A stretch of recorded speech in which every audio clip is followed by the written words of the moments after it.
stop them. This is obvious. This is big. You know, and they want to get ways to destroy Garvey. Because this is what he's doing. But the whole concept of Garveyism to UNIA is just two simple concepts. Race uplift and self-reliance. That's it. That's what you got to do, ladies and gentlemen. That's it. To do that, you got to be an advocate of hard work. Oh yes. You have to be single of purpose. And you always have to be self-disciplined. That's right. See, you can't generate that type of business if you're bluffing. No, it can't. It's not going to happen. See, you know, all these others had a problem with Garvey. A lot of the black newspapers, actually every black newspaper attacked Garvey. But they weren't being honest. I mean, you know, and I'm going to stop now and I'll get back to it. But ladies and gentlemen, this is what Garvey was doing. Can you imagine we doing $1 billion today? I mean, you think about it. They bought that ship, and that was just ship number one, for $165,000 US cash in 1919, when we were nothing in this country. And then one more thing, I'm going to stop now. You know, as bad as it was, we're still the best black people off in the whole universe. That's right. This is what's amazing. We are lynched, brutalized, discriminated, raped, violated. But guess what? We're still the best off on the whole planet. That's why we have a God-given obligation to uplift the planet. That's right. Ladies and gentlemen, this is the end of part one.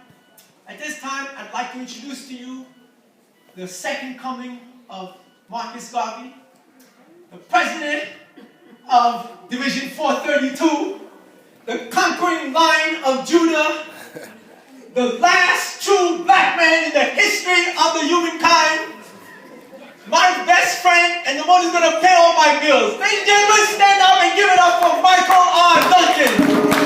Stand up, come on, give it up for Michael R. Duncan. Give it up, ladies and gentlemen, for Michael R. Duncan. Is this brother great? Wasn't he good? We want to thank Brother Raymond for his commitment to our people, making our community stronger. But we're not here just to have some fun. We want to bring culture into our communities. We want to make sure our boys and our girls learn their history, learn their culture, and get actively in our communities. There are a whole lot of homes, if we may call them that, being built upstate New York for our boys and our girls.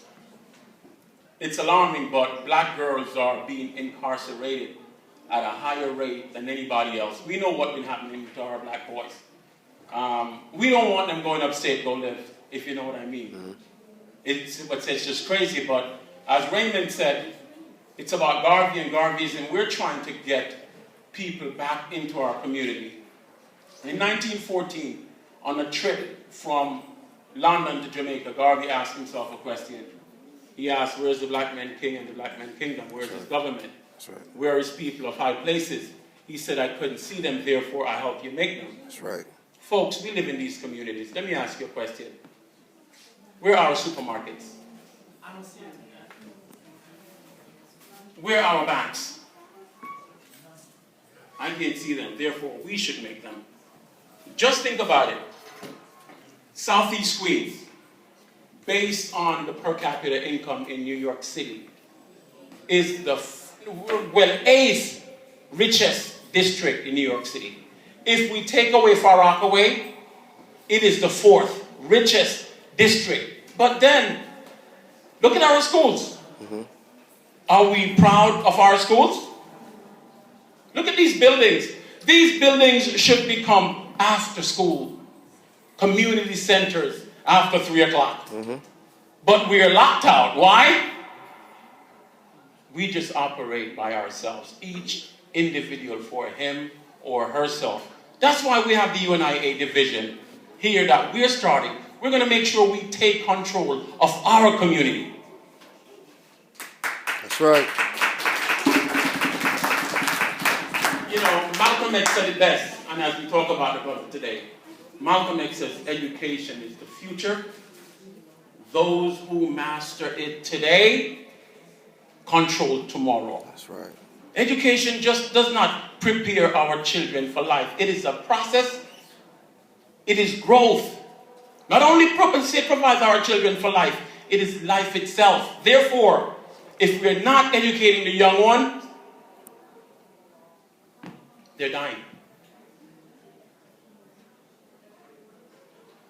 Malcolm X's performance shows exactly what Garvey says.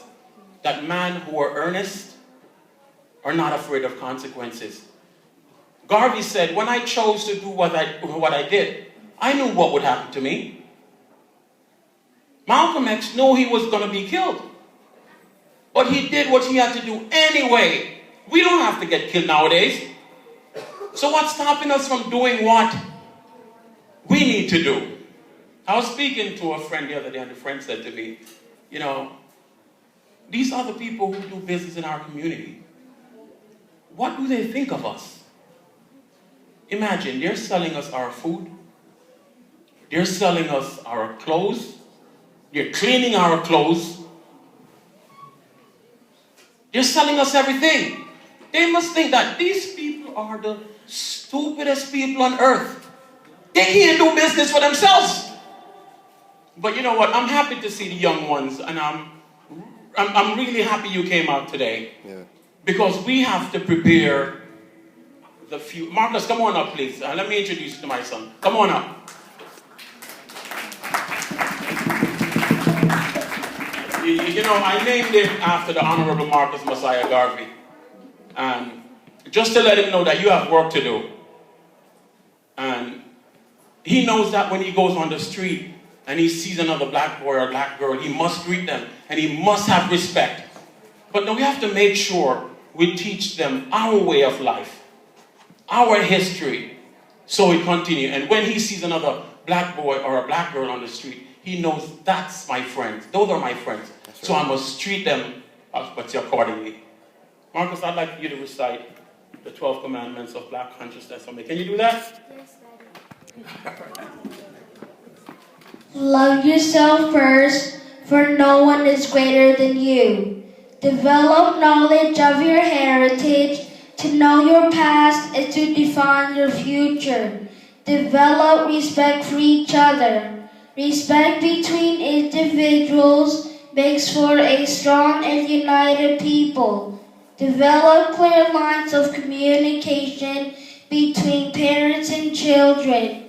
There must be clear understanding so true love can exist. Develop firm objectives and goals for yourself.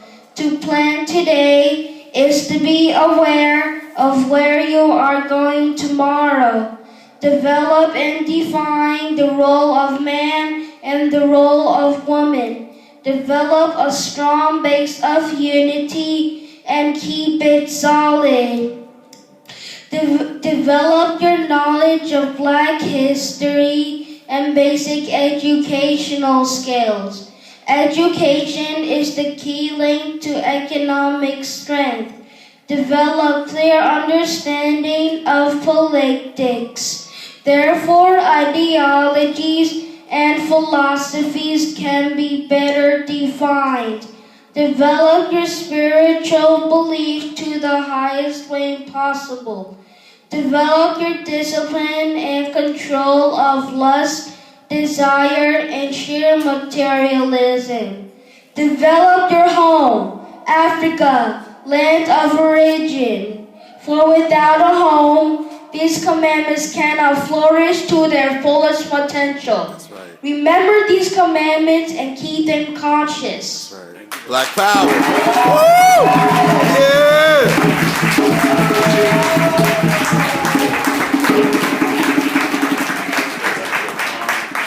You see, Marcus Garvey said it best.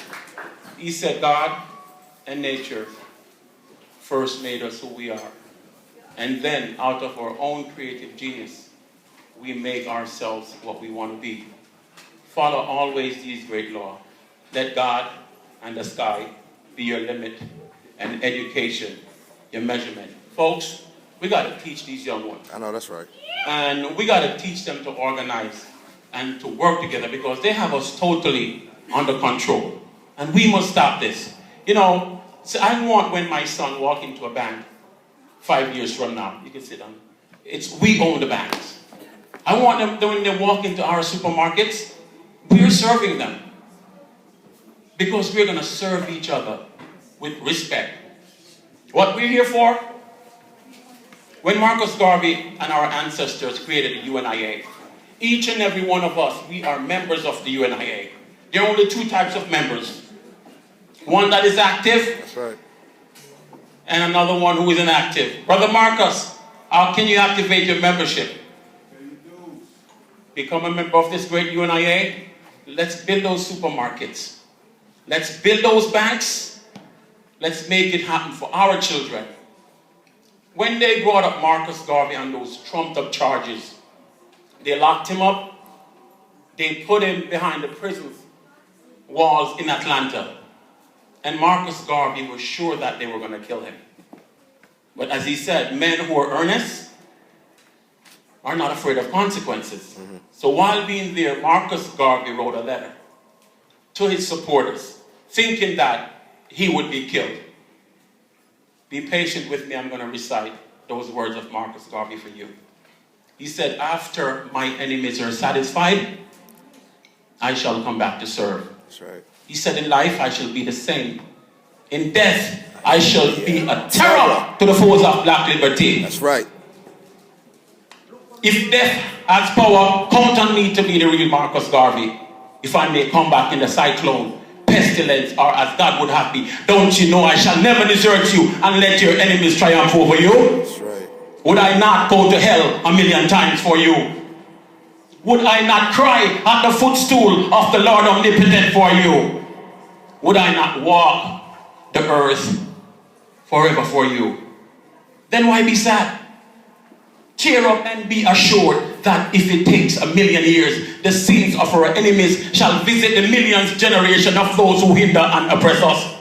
If I die in Atlanta, my work then shall only begin, for I shall live in the spiritual to see the days of Africa's glory. That's right. Black people, when I am dead, wrap me in the mantle of the red, black, and green, for with God, grace, and blessing, I shall rise again. I shall bring with me countless millions of slaves who have died in the Caribbean, Africa, and North America, to aid us in the fight for freedom, liberty, and life.